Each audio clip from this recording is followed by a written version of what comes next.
Thank you, Donald, and good evening, everybody. Well, the general election is on, and I know over the last few evenings, a lot of people have been asking me, what am I going to do?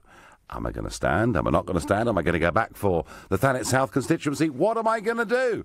And I have to say, today, I was plunged into even deeper difficulty in terms of my thought process when I heard that Clacton-on-Sea is now a Douglas Carswell-free zone, which I think in terms of political honesty is a very good thing. Clacton is demographically UKIP's best seat in the country. And I thought, well, do you know what? I could stand in Thanet South. It's tough, but I still think I'd win, given an even playing field. If I stood in Clacton, it'd be easier. But then I thought to myself, why am I in politics? Why did I leave quite a good job, running my own company, working in the metals trading industry? Why did I get involved in this rat's nest that is called politics? And I did it because I always had a very strong conviction. I always believed that the direction of this country was wrong in terms of being part of European political union. So I stood in elections, I stood in by-elections, I stood in European elections, I nearly stood in the 90s in as many elections as Screaming Lord Sutch, the late Screaming Lord Sutch of the monster raving loony party. But I did it out of absolute total conviction, never wanting to be a career politician. Well, things moved on and we won the European elections of 2014. We forced Cameron to concede a referendum and we won it. And we've won the war. The question is, how do we win the peace, which is equally important? And how can I play my role helping Brexit to happen? So I've been weighing up for the last couple of days, what best do I do? Would it be right to fight and win a constituency and sit on the backbenches in Westminster? Or do I think about the fact that I already have a position as leader of a group in the European Parliament? I'm the only one out of 508 million people sitting on that front bench who is opposed to the whole concept of European Union, where not only can I get up and make speeches and criticise either what they're doing or indeed what the British government is doing in the negotiations that will take place there over the course of the next 2 years, but I've also got a big profile on the big stage with media, European media, across all 28 member states. And given that it's the European Parliament, not the British Parliament, but the European Parliament that ultimately, at the end of this 2-year process, will have the absolute right of veto, I thought to myself, sitting as a backbench MP, being called by John Bercow twice a year for PMQs, or having a chance once or twice every month to be on the front row, to be up close and personal with Jean-Claude Juncker, Donald Tusk and all the rest of them. In terms of a stage, there's no comparison. And in terms of Brexit, what I want to do is I want to make sure that in February, March 2019, as the Brexit deadline approaches and as the European Parliament gets its final vote, I want to make sure those MEPs have the maximum pressure exerted upon them by their own constituents. And I'm talking about German car manufacturers. I'm talking about French wine producers. I'm talking about Belgian chocolate makers, people who sell so much more to Britain than we sell to them. They actually call us Treasure Island. We are their best export market in the world.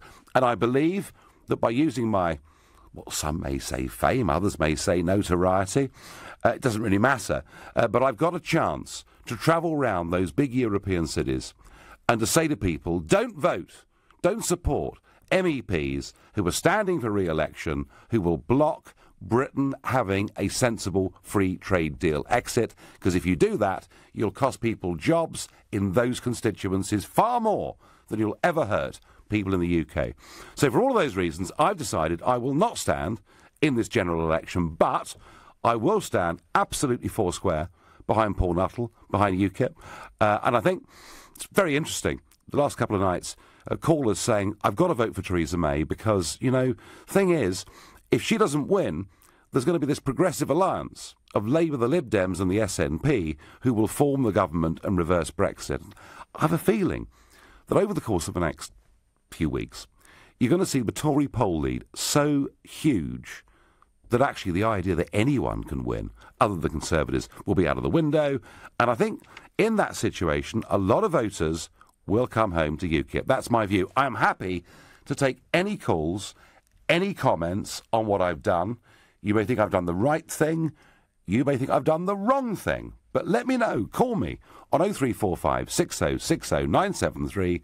You can text at 84850. You can tweet using the hashtag Farage and LBC at LBC, and you can watch us live on LBC's Facebook page. Now, that's me, but more important than me is Jeremy Corbyn, who today launched the Labour manifesto. It was a very strong anti-establishment message. It was, I am on your side. I'm against the big battalions who have really carved up the economy and this country for their own benefit, and I'm with you.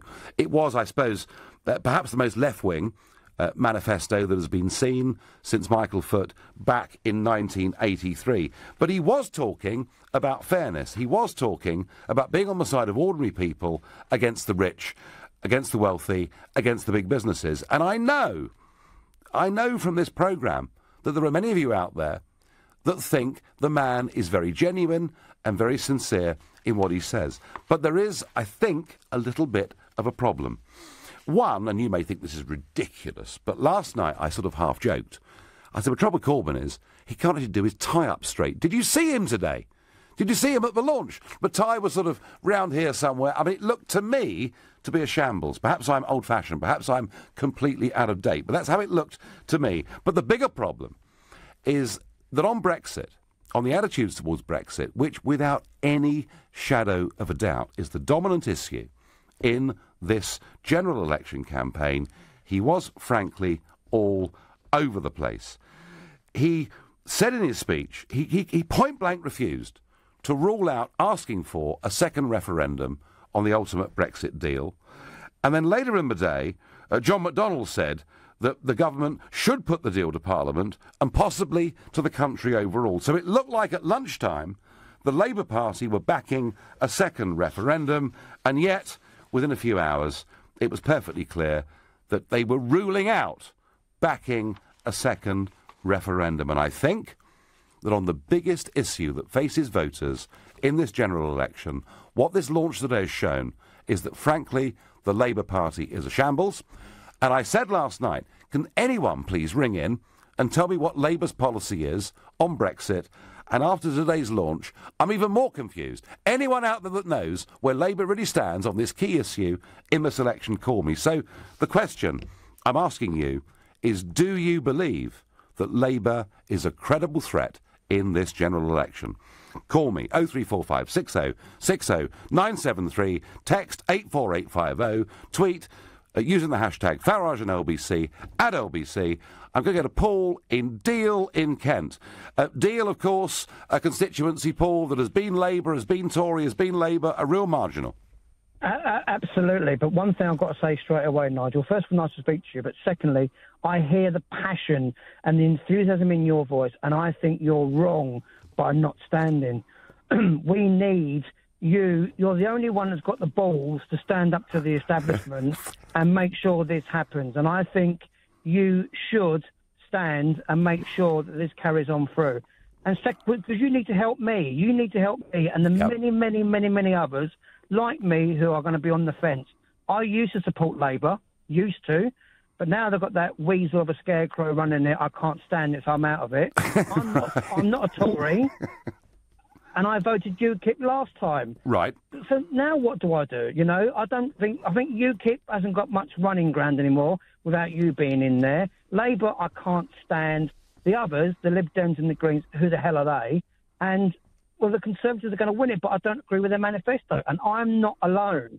No, Paul, I know you're not. So I can support you. Yeah, but Paul, as I said a moment ago, you know, I got into politics not for a career. I left a career to come into this malarkey, and I have to think to myself, how best can I serve Brexit? We won the war, we have to win the peace, and I genuinely think I can do that better leading a group of 45 MEPs in the European Parliament where the negotiations will take place and where ultimately they could veto 2 years of hard work. That, Paul, is why I've made this decision. But I do get that you will not be alone in being disappointed or criticising me for not doing this, but I've done it because I genuinely think I can do more for Brexit leading a group in the European Parliament than I can as a backbench MP who probably would get pretty ignored, Paul. But I'm getting to the feeling now, personally, after listening to the news and reading bits and paper, I think, and I'm 49, I'm a grown-up man, I'm going to have to vote Tory purely to give my country the support it needs. Not because I agree with its mandate or its policies or I agree with the Conservatives, because I don't. But I feel now I have to vote for them to give Theresa May the backing that she needs to be strong and powerful to get Brexit through. Because I don't care what anybody says. This election is all about Brexit. Oh, Paul, listen, I agree with that, mate. Absolutely. I mean, I would say this to you. If you're a strong Brexiteer, you've got two choices, haven't you? Because you can't vote Labour, because they haven't got a policy. You can't vote Lib Dem, because they're pro-Remain and second referendums. And you've either got to vote for the Conservatives, trusting Theresa May, or you've got to vote UKIP, thinking that actually the Tories need to be held to account. And I simply can't see what else as a Brexiteer you can do. But it's an unusual election, Paul. It's a weird election. The only thing I'm completely confident of is the Conservatives are going to win this election with an absolutely massive majority.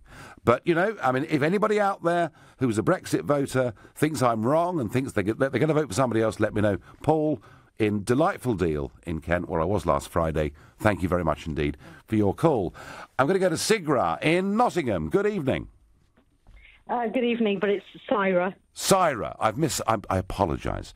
Now tell me, do you think Labour pose a credible threat in this election campaign, given their launch today? Absolutely.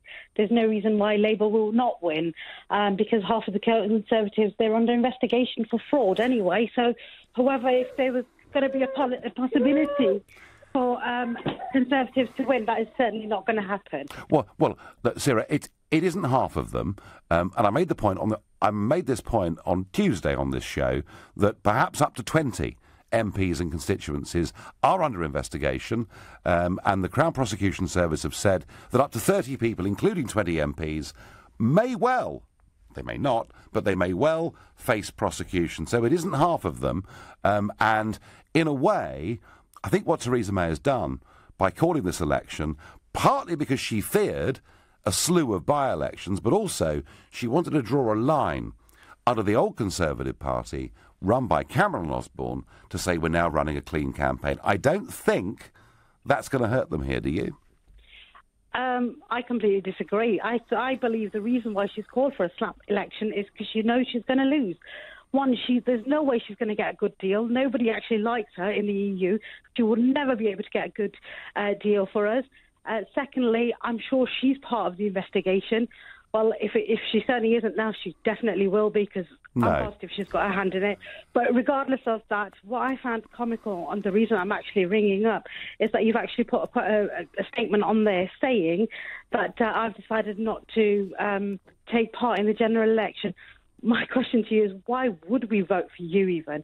What you did during Brexit, the lies, the 350 million, we're still waiting on that. Well, but hang on, I never mentioned that. Yes, you did. No, I didn't. Times you did. Never, not once. You deny it. No, do you know what? I do deny it. I never mentioned it once. Don't put words into my mouth that are false. There were posters by your party. There weren't. Absolutely everywhere. There were posters of refugees from Middle East, which had nothing to do with Brexit. You used a horrid, nasty campaign that you led. You're talking about we won the war, let's win the peace. Yeah. With the stuff that you've done, do you really think that you can sit there and dictate? You do sound like a very, very sore loser, and I'm very happy. I'm very happy for any of you. What have I lost? Any of you can. Well, you seem very upset. I haven't actually lost anything. I'm upset. I'm upset the fact that people like you are given a platform. I know. Isn't it dreadful? Can you imagine someone like me?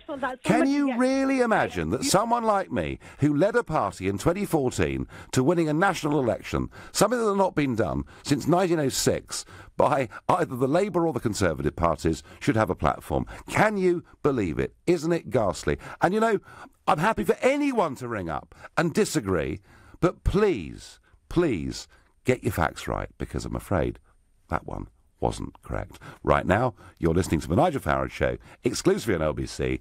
It's 7:17. It can take a decade for someone to talk about their mental health, so LBC and charity Heads Together are starting the conversation now. Mark Austin's daughter had such severe anorexia, it left her close to death. Talking about it helped them both cope. I think I always had this underlying depression, this underlying low, where I always felt like I wasn't good enough. Having this, one thing that I could control, and anorexia was a way of me showing that I wasn't okay. It was like you were completely determined to kill yourself. And I can remember at one stage saying, if you want to go ahead and starve yourself to death, you go ahead. I obviously didn't mean it, but I was so helpless. I'll always remember thinking then that it wasn't just me that this was affecting, it was everyone. When I did start opening up to you and everyone else around me, I decided I really wanted to get better. I wanted to live a life. It sort of jogged the memory of the fact that there had been a Maddie before anorexia. Mental Health Matters today on LBC.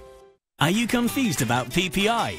At PPI Hotline, we want to give you the facts. There is absolutely every reason to check you had PPI. Even if you think you never have, we can help you find out, as you could be owed thousands. And now there's a deadline. We just need the name of the bank you've had loans or credit cards with, and we'll check for free. So find out now if you're owed by texting CHECK to 82222. PPI Hotline. Text CHECK to 82222. Whether you're battling traffic in Waterloo or crossing King's Cross like a king, if you're powering past Battersea or flying down to Canary Wharf, when you're going like the Clappers to Clapham or want to get to Seven Sisters in one tap, at My Taxi, we're always looking for ways to improve our service and yours. So you can breeze down the bus lane safe in the knowledge that if your cab is black, this app always has your back.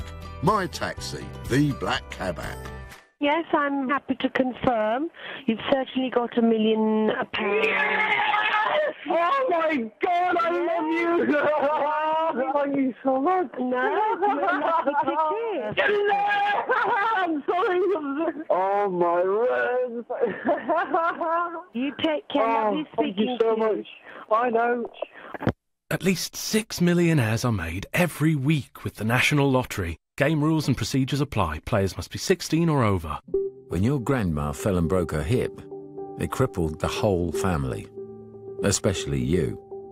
At Super Carers, we know that being responsible for an elderly loved one can leave you as anxious and overwhelmed as they are. It's okay to ask for help. Super Carers will match your loved one with a trusted and compassionate carer, giving you back control of your life. Choose home care that has people at its heart. Visit supercarers.com. Here at the Claims Guys, we'd like to offer this assurance to anyone worried by the deadline on PPI claims. There is still time to make your claim. Our experts will work fast to discover if you were ever sold PPI. And once we've completed your free PPI check, you can then pursue your own claim or let us do it for you. It's your choice. Even if you can't find any paperwork, just text the word EASY to 60777 and let the Claims Guys do the rest. Text EASY to 60777 now. The Claims Guys. Q the big sale at Network Q, the best place for approved used Vauxhalls. Q the finance with 7.9% APR representative. Q the savings with a big £500 deposit contribution. And Q the extras with 1 year's roadside assistance and 1 year's warranty. Q the big sale at your local Vauxhall Network Q retailer between the 7th and 24th of April. Personal contract purchase. Finance subject to status. 18 plus T's and C's apply. Finance provided by Vauxhall Finance. Available on selected models at participating retailers.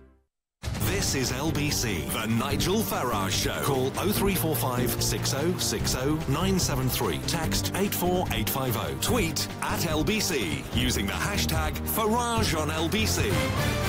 Today was the Labour launch, and there was Jeremy Corbyn, and he was full of strong anti-establishment stuff. I am on your side against the rich, against the big, and, you know, you can call it the most left-wing manifesto since 1983. What you couldn't doubt is the sincerity of what he was saying. And then it came to Brexit, and it all fell to pieces, because he left the impression that Labour would support perhaps having a second referendum. And then the Shadow Chancellor, John McDonnell, backed it up by saying, we will put a deal to Parliament and possibly to the country overall. And then within 3 hours, They've done a 180-degree U-turn, and it all looks like a complete and total and utter shambles.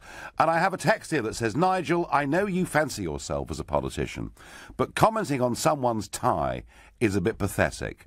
I want to say hats off to the last caller. Believe me, if you stand in front of the country with a tie over, sort of over to the left somewhere, and down from the top button, all you do is distract people away from the message you're giving. It looks ridiculous. Best, actually, whether you're wearing expensive clothes or cheap ones, to look smart and to be on parade. That's my view. Perhaps you think I'm ridiculously old-fashioned, but I generally think that is what people feel. Your texts and tweets coming in, some of them about Corbyn, one or two commenting on my own decision not to run in this election because I feel I can do more for the Brexit process leading a group in Strasbourg in the European Parliament through the next 2 years. Daniel Bagley says on Twitter, Farage has made the right decision. He can do more from Strasbourg. The Brexit campaign damaged your brand, so I guessed this is a decision based on pragmatism, tweets John Bell. Well, I don't know whether it damaged Brian Brown. We did actually win. And I had this huge criticism earlier. Syra, who was ringing in before the news, wouldn't listen. She wouldn't listen. I mean, any of you, please ring up and within reason be as rude to me as you want, but get your facts right. Mark in Wakefield says UKIP never said anything about £350 million a week. That was Boris Johnson. And Syra in Nottingham, I please hope you're listening. I know you hate me, but please don't pin that round my neck. Some agree with Syra. Great caller. Agree with her completely. Did you ask for the claim on the campaign? Did you ask for it to be changed on the campaign bus? It wasn't my campaign bus. Mine was a big open double-decker, and it said, we want our country back. And some people thought that was going over the top. I didn't. I think it helped us to win. I wonder what Birkin in Sidcup makes of today's general election politics. Good evening. Good evening, Nigel. How are you? I'm all right. Yeah, I'm happy. Good, so am I. But just to answer your question, I think Jeremy Corbyn is the biggest threat. I think he will win. Do personally. You? Yes, I listened to him today. I really did. And today I joined the Labour Party because of him. Okay. I think the points he hit about the top 1%, about the economy and the system being rigged, and these are points that have never been addressed by establishment MPs. Yesterday I had to listen to Theresa May give a speech about equality from a helicopter. Right. You know, and I've heard all of this before from Theresa May, and I've seen her, I've studied her through PMQs. She always responds, but she doesn't answer. And this man is right now, they kept saying to me he's a spineless leader. He's a leader who doesn't, you know, he ain't got no backbone and whatnot. I mean, this woman, she can't even turn up to a TV debate. Oh, no, listen, Birkin, I agree. I agree with that criticism. And by the way, I mean, be fair to me, I've said tonight and last night that there is, I think, a sincerity that many people see in Jeremy Corbyn. And I did make the point, Birkin, that there were parts of his speech today with a strong anti-establishment message that I do think will resonate with people, and you're one of them. But, Birkin, I'm going to come back to this and put this back to you. On the biggest issue upon which this election is being fought, namely Brexit, I'm left, after his comments, McDonnell's comments, and then their retractions, even more confused than I was this morning as to where the Labour Party stands on Brexit. OK, I'm glad you asked me that, and I'm going to give you a good answer now. OK, I'm waiting. OK, so I voted for Brexit. I voted for Brexit, and I'm a socialist. It's a socialist movement as well as a right-wing movement, and I voted for Brexit. Yep. But one thing I didn't vote for is a Tory Brexit. I voted for a Brexit to say goodbye to the 1%. The 1% bought the EU way before they bought this country. They bought this country way before they bought the EU. And Brexit for me was a first step. Now, what I think Labour has to do is, first things first, is stay in the single market, get our human rights done, fix the NHS, fix the schools, fix everything that needs to be fixed, and when the next election comes, then push for the hard Brexit. This has to be tactical. We can't just push Right, so ourselves you off the see... OK, so you see Brexit as a two-stage process, yeah? more than a two-stage. I think it's going to take around 7 years. Right, 7 to 10 years. but ultimately, Birkin, you voted for us to be a free, independent, self-governing democratic nation, the kind of socialist ideas that Tony Benn pushed for 40 years, yeah? Yes. Right, let me ask you one last question, because I'm enjoying this far too much to let you go. How can you then support somebody who, for 33 years in Parliament, idolised Tony Benn, supported him all the way on every single battle against European treaties, against contributions to the European Union, and then when he becomes Labour Party leader, supports Remain? How can you respect that? I'm even glad you asked me that, and I've got an answer to that as well, Michael. After the show, we must meet for a beer, Burkham. Go on, please. We have to. Because I live near Westminster. Let's meet for a beer. I'd love to. Okay, Nigel, let me answer that question. Yeah. Now, as you know, he is an anti-establishment politician. Yep. This man, everyone is against him. There is people against him in his own party. That's how we had this illusion of a two choice. So why did he back? Why did he back Goldman Sachs? Why did he back Tony Blair? Why did he back all the multinational companies? Why did he back Jean-Claude Juncker? Why did this anti-establishment figure in the biggest constitutional debate we've ever had and will have, Burkhan, in our lifetimes, why did he back the establishment? To be able to stay where he was. That's not good enough. Wait, Nigel. Oh, no, come on, old son. Speak, Nigel, let me speak. I haven't stopped you so far, have I? Can I answer this, Nigel? Yeah, please? go on.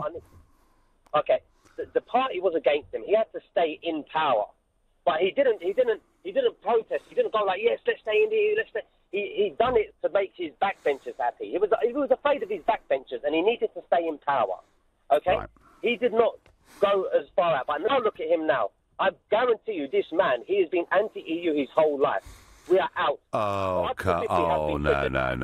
Now listen, Nigel, let's meet for that beer. you have. Now I'll meet for the beer, Burkett. You are a complete and total star for 90% of this conversation, and then you let me down like a cheap pair of braces by telling me he's a great man because he did what his backbenchers wanted him to do. And Burkett, leadership is about leading. Leadership is about doing things sometimes that may not be popular in the short term, but are right in the medium and long term. But we will meet for that beer, and I thank you. On Facebook, Jamie says, I'm a UKIP person who's also now voting Tory. We had a few of those last night. Joy says, you've made the right decision, Nigel. I don't trust the PM to deliver a hard Brexit. Well, I'm going to do my best, Joy, in Brussels to, literally be a lightning rod and to tell you what's going on. Because I was appalled the other week. I was at a big European summit of leaders, and I picked up in the corridors that the Foreign Office, the Brexit negotiating team, were basically saying we're happy to concede the idea of taking back our fisheries if we can get a better trade deal. I've written about this in the Daily Telegraph. It's online. You can watch it after this show. Leslie says, I'd love to see the look on Juncker and others' faces knowing that you will be there at the heart of Europe. And Michael says, how does it feel to be partly responsible for the dismantling of the fabric of this great country you swear you hold so dear? Well, Michael, you can take whatever view you like. You can take any election to be a disaster if you don't like the result. But we got the one we got, and we are leaving the European Union, Michael. Get with it. If it's too much, just pour yourself another drink. You're listening to the Nigel Farage Show, exclusively on LBC. It's 7:30 and time for the news with Rupert Bhatia. Nigel Farage has used his nightly show here on LBC to confirm he won't be standing in June's general election. He says he'll stay on as an MEP instead. Sitting as a backbench MP, being called by John Bercow twice a year for PMQs, or having a chance once or twice every month to be on the front row, to be up close and personal with Jean-Claude Juncker, Donald Tusk and all the rest of them. In terms of a stage, there's no comparison. A 23-year-old woman has been arrested in North London as part of a joint UK-Belgian counter-terror investigation. It centres around facilitating travel to Syria. And the Duchess of Cambridge has told LBC that children should be taught about mental health from a younger age. Catherine has joined Princes William and Harry to open the Global Academy, the media school founded by LBC's owner, Global. LBC weather. Mostly dry and cloudy into the evening. Showers possible in the far north, a low of 8 Celsius. Tomorrow, dry in southern parts with some bright spells. Rain further north, a high of 17 degrees. LBC Travel, good evening. I'm Andy Lake. Starting off in London, the A102 is queuing on the northbound approach to the Blackwall Tunnel after a breakdown earlier on. All lanes are back open now, but delays are still back to the Woolwich Road flyover. In North London, Hale Road in Tottenham is queuing on both approaches to a collision at the Hale. That's also affecting Monument Way and the A10. And to the west side of London, Chertsey Road in Twickenham is queuing westbound approaching the Whitton Road roundabout. That's because of an accident. Into Staffordshire now, the M6 is crawling northbound between junctions 14 and 15. Just south of Stoke-on-Trent. A breakdown closed 2 of the 3 lanes earlier. And in Manchester, the M602 is down to just 1 lane westbound between the Eccles interchange and the Regent Road roundabout. There have been 2 separate collisions there tonight. As for the rails, London Overground services remain suspended between Euston and Harrow and Wealdstone, and between Sydenham and West Croydon, leaving severe delays between New Cross Gate and Crystal Palace. For more real-time traffic updates, go to lbc.co.uk. This is LBC. Here at the Claims Guys, we'd like to offer this assurance to anyone worried by the deadline on PPI claims. There is still time to make your claim. Our experts will work fast to discover if you were ever sold PPI. And once we've completed your free PPI check, you can then pursue your own claim or let us do it for you. It's your choice. Even if you can't find any paperwork, just text the word EASY to 60777 and let the Claims Guys do the rest. Text EASY to 60777 now. The Claims Guys. Goldilocks and the Two Bears, the Two Musketeers, the Two Amigos, the Two Tenors, the Two Little Pigs. Somehow, it doesn't feel the same, does it? Because great things come in threes, like the Renault Clio, Captur and Kadjar. 3 great cars, 3 years 0% APR representative, 3 years free servicing.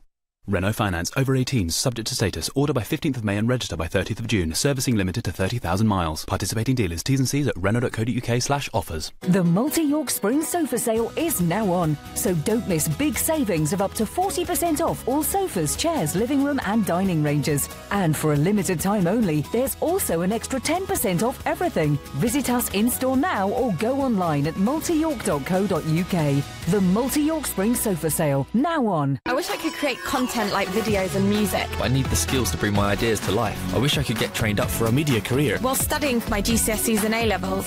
The Global Academy in Hayes is a state school for 14 to 19-year-olds interested in a media career. Our next open day is on the 26th of April, so register now at globalacademy.com. At Renault Retail, great things come in threes, like 3 years 0% finance and up to 3 years free servicing on selected cars, including the Renault Clio, Captur and Kadjar. Find out more and find your nearest dealer at renaultretail.co.uk. 0% APR representative. Order by 15th of May and register by 30th of June. T's and C's apply. Become a local hero like Chris. He's an electrician. He joined Local Heroes, an online service that matches customers with trusted plumbers, electricians and heating engineers. Local Heroes send me the jobs and I take the ones that work for me. Plus it's really easy to use and free to join. Chris is right. There's no sign-up fee. Dodgy lights, leaky taps, no heating. There's a local hero for that, and you could be one of them. Visit localheroes.com and join hundreds of trusted tradesmen. Local Heroes, a British Gas innovation.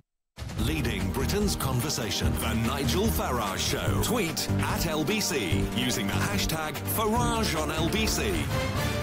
Jeremy Corbyn today launched the Labour Party's big bid for the general election on June the 8th, and many of you admire his strong stance against the rich, against the 1% who own far too much, against the power of big businesses, against the fact that ordinary folk don't get an even break. Big, strong, anti-establishment, hard left-wing stuff that has won, I think, the support of many.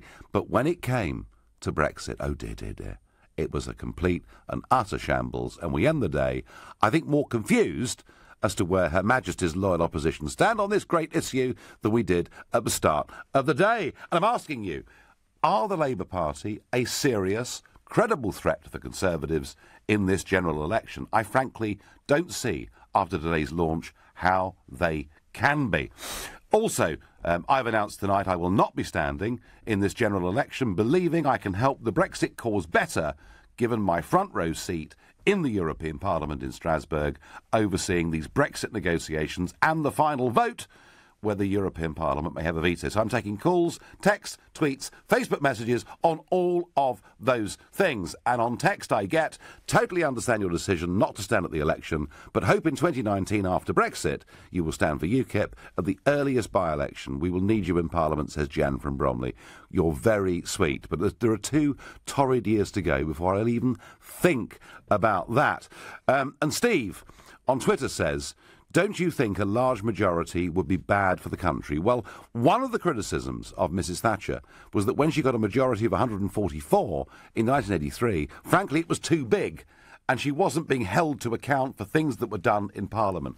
Whether you agree with that or disagree with that, going back to the 80s, the prospect of Mrs May having a majority, according to some of the experts, of 140 or 150 seats, means they are really completely going to be in power and without anyone holding them to account, which is why I say that I think in the last couple of weeks you will see smaller parties start to do better in the polls as people feel freer to vote for parties they really support, knowing that the outcome is going to be a Tory win anyway.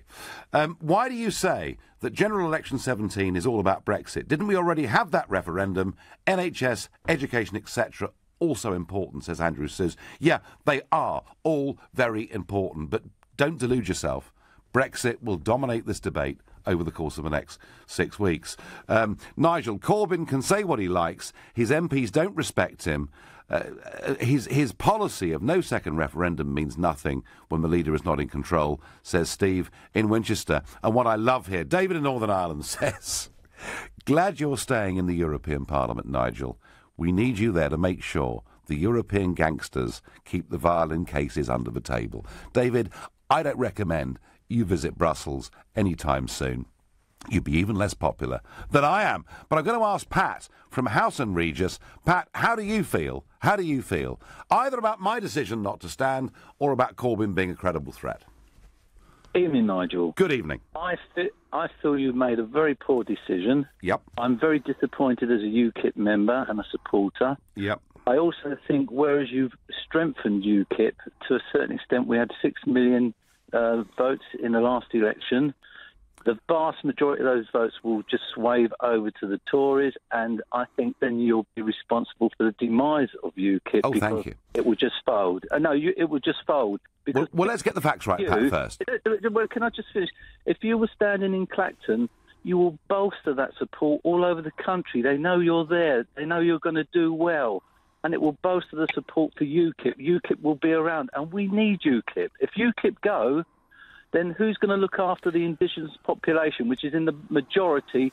That no one's talking about immigration either. None of the parties are talking about immigration. We're back to square one, regardless of Brexit. Pat, let me just get some facts right here. UKIP got 4.5 million votes in the European elections of 14, and it got 3.9 million votes in a general election of 15. Okay. Interestingly, nearly half of the voters in 14 switched to the Tories, mostly through fear of the SNP. So between 2014 and 15, 6 million people did vote UKIP. So you're right, but I just wanted to get some sort of context on that. Yeah. Pat, you know, I've spent a quarter of a century helping to build this party. I had a big lunchtime meeting with Paul Nuttall yesterday. I've been on the phone with him today. I intend to help him and support him in any way I can over the course of the next 6.5 weeks. But I do have, Pat, on a UKIP ticket, a very responsible job in the European Parliament, leading not just UKIP MEPs, but other Eurosceptic MEPs from across the rest of Europe. And in terms of, and I get your point, short term, some will say, well, if Nigel was standing, it might help all of us. But actually, I'm not going away, Pat. I'm going to be around. I'm going to be appearing on shows. I'm going to be travelling around. But, Pat, in terms of Brexit, in terms of the process, I feel I can do more in the European Parliament than I could as a backbench MP. Well, I still think you're wrong. Okay. And I hope UKIP do not fold after the election. But I think if there's a poor showing, a really poor showing, that will see the end of UKIP. And we need a party that we can trust to support us. The Brexiteers are the ones that didn't want immigration. That was mainly on it. And I get all of that. Anymore, are they? They're not talking about it. I get all of that, Pat, and UKIP has a very important role in British politics. It's far from finished. I agree with that point wholly. Robert in Watford, are Labour going to provide a credible opposition campaign to Theresa May? I'd like to say yes. I mean, they've got some good ideas, but I think with him as the leader, I don't think they stand a chance. Like I said, if you had either of the Miliband's or a Chuck or a Mooner, I think they would stand a chance. But he's got good ideas, and I agree with a lot of them, but I just don't think he wields any... He doesn't have any show of power in any way, shape or form, does he, really? What, a lack of authority, Robert? Is that what you're saying? Yeah, I mean, obviously, if you think about him going up against, say, like a Trump or a Putin, it would be just mincemeat, wouldn't it? Well, let's be honest. Most people struggle up against a Trump or a Putin. Yeah, I get that, but I mean, it would, you know what I mean? He'd be a quivering little wreck, wouldn't he? Well, I don't know about that. He might even do his tie-up. You never know. So Robert, you know, he's got some good ideas, but he's not really doesn't cut the mustard as far as you're concerned. So, how will you vote? This is going to annoy you, but I'm going to go with the Liberals. Well, I wish there was a Liberal Party. They went a long time ago. Do you mean the Lib Dems? That's the ones. Yeah, so the Lib That's Dems, right. yeah. The ones who are neither Liberal nor Democratic, but are probably going to do much better in this election. Robert, interesting you say that, because today's the day with Bob Marshall-Andrews. Bob Marshall-Andrews QC. You know, a really very well-known veteran Labour figure who held the Rochester and Stroud seat for them, I think in 2 or 3, I can't even remember, maybe even 3 general elections he won. And I remember appearing with him on Question Time and various other programmes, a very, very lively, entertaining, strong Labour character. And Bob Marshall-Andrews today defected to the Liberal Democrats. So you're another... I don't know whether they call you Bob, Robert, but there's a couple of Bobs. I answer to both, don't worry. You answer to both. So there's a couple of Bobs going in the Lib Dems' direction, and you know, these current opinion polls put Labour on about 25%. 1 or 2 say 24%.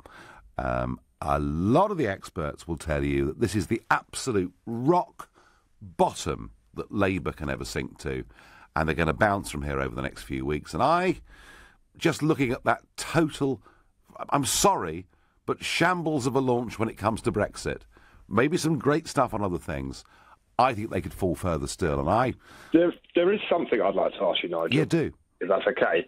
It's about the whole 350 thing with LHS. I never did that. I mean, don't blame me for that, mate. No. I'm sorry, but it was you that was photographed in front of that bus. I wasn't. No, I wasn't. You were. I wasn't. Okay, then this urban myth here. Anyway, go on. Ask the question. The very next day on GMTV, when Susan Reid asked you about it, you said, that was a misunderstanding. You never come round and said that was nothing to do with you. You only said that after the fact. Do you know, sometimes, Robert, sometimes in life, things get stuck in people's minds that are not correct. You know, the famous urban myths. I never, ever, it was Boris that appeared with this 350 million a week. And do you know something?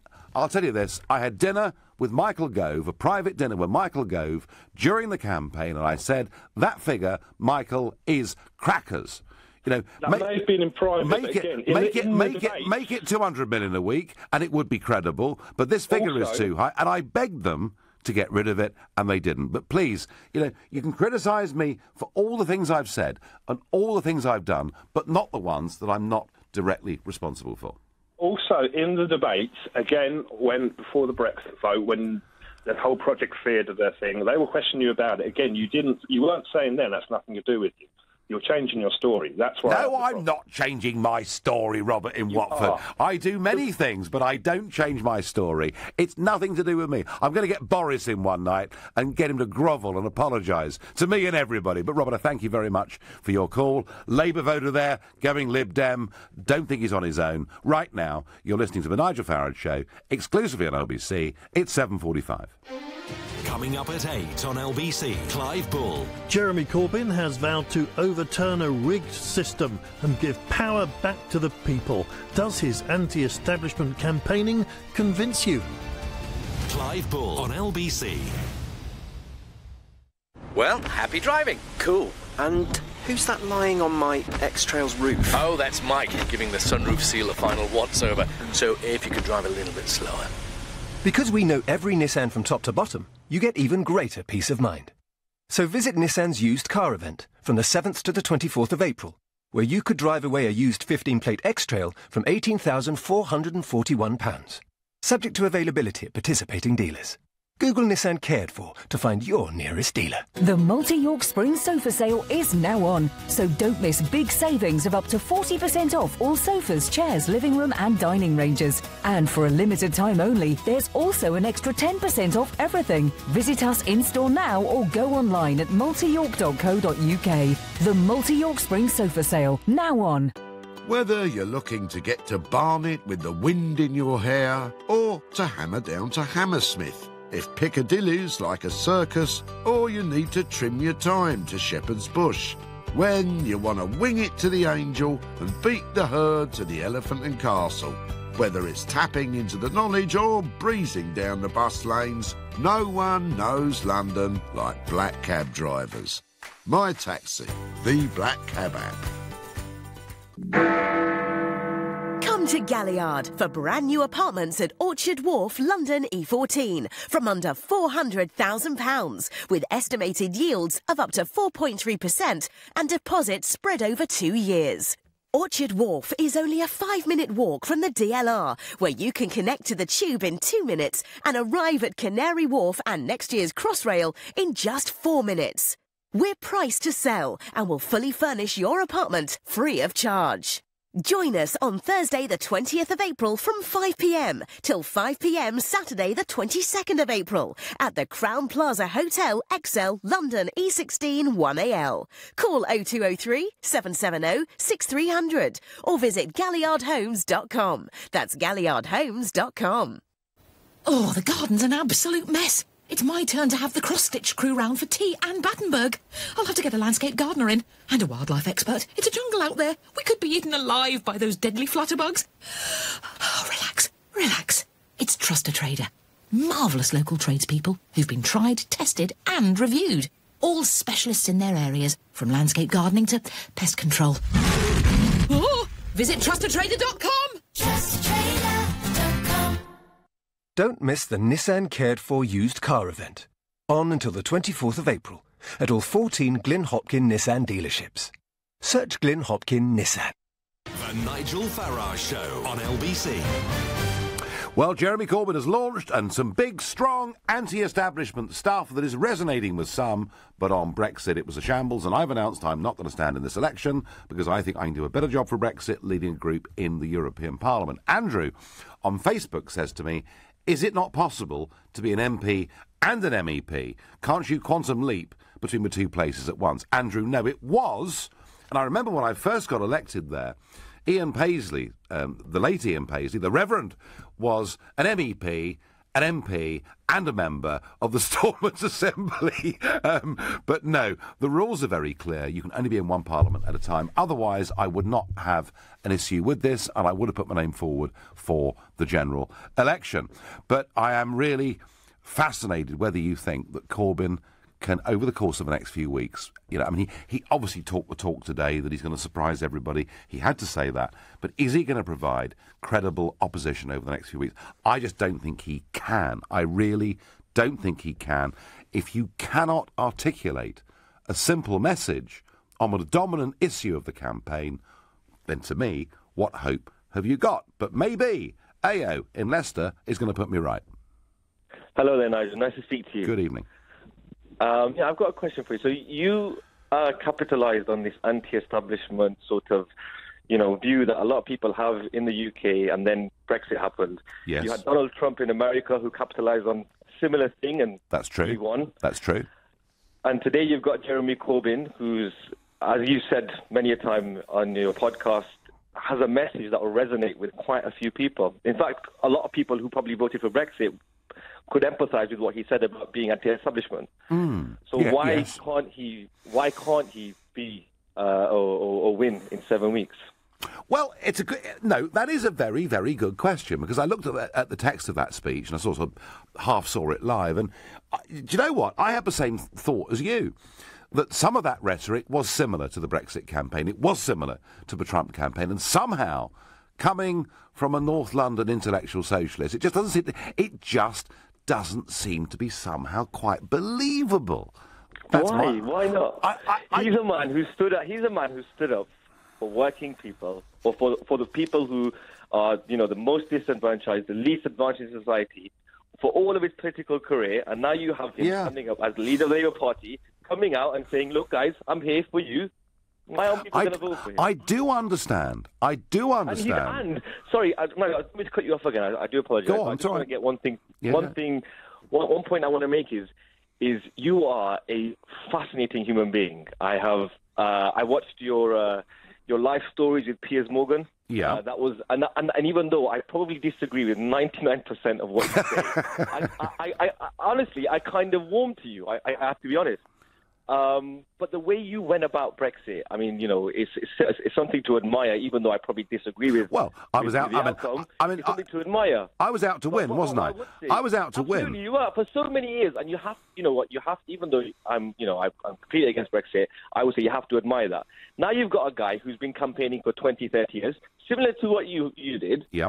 Using a similar message that you have, or capitalising on people, on the same people that you did. Why can't he win? Right. I thank you for your generous personal comments, and you're a true Democrat, because to actually have a half-grudging respect for someone you disagree with is what democracy actually should be about. And I have a half-grudging respect for Jeremy Corbyn, in the sense that he's not your typical backstabbing career politician. He doesn't speak about people badly, when he's off camera. He doesn't do that.